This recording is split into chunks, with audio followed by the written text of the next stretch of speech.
you know, 665, 665. People into doing things they don't want to do, and they're starting to have a big impact on this.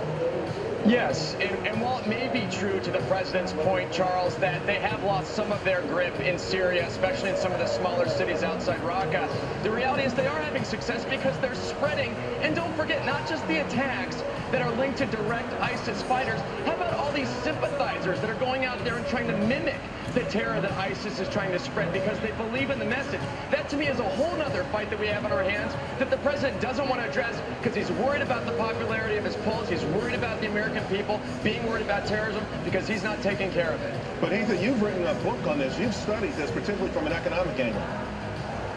Yeah, and what the president did not address also is the homegrown terrorism. To Scott's point, I mean, what people don't understand is that ISIS is recruiting from the inside out. And the New York Times just ran a piece on a former ISIS operative who was German, who is now jailed, was in 1 year of solitary confinement, but is only spending 3 years in jail. And he was talking about how they are not only recruiting in the country that he was in, but also in France, also in the United States, also in Canada, and they are targeting these young men who feel that they have no sort of mission in life. Maybe they feel upset that they don't have jobs, and they're going out and they're joining this you know, right, ISIS, so that they have a home base. You know, it's not just the recruiting, too. We're also rushing in to meet that goal. Remember, 10,000 Syrian refugees by the end of this fiscal year. In fact, recently, Florida Congressman Vern Buchanan calling for an immediate freeze. So, Julie, who's right here? Should we put a pause on all of this stuff and start fighting back in different ways? You know, my concern is not so much the Syrian refugees, because they're going to be more vetted than any of us here have ever been vetted. My concern. We're going to see Jennie Edwards and LB CARWYN over the short course now. Jump off qualified and advancing.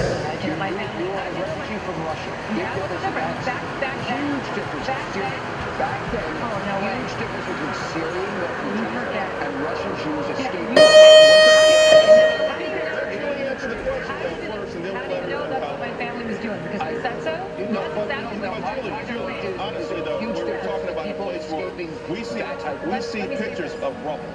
Right. We see pictures of places in Syria with rubble.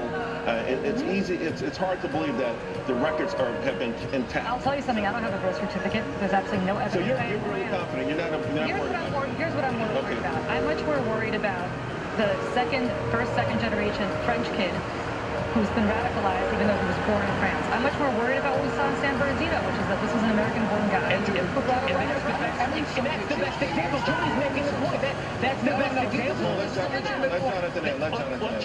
Julie is making the point. The best example, I don't know, you have to be either a master evader on mushrooms or just in complete denial, Charles, to think that we're actually winning the war against militant Islam. The president can crow about taking territory, but Julie, to your exact point, it's the idea. A 34.645 time.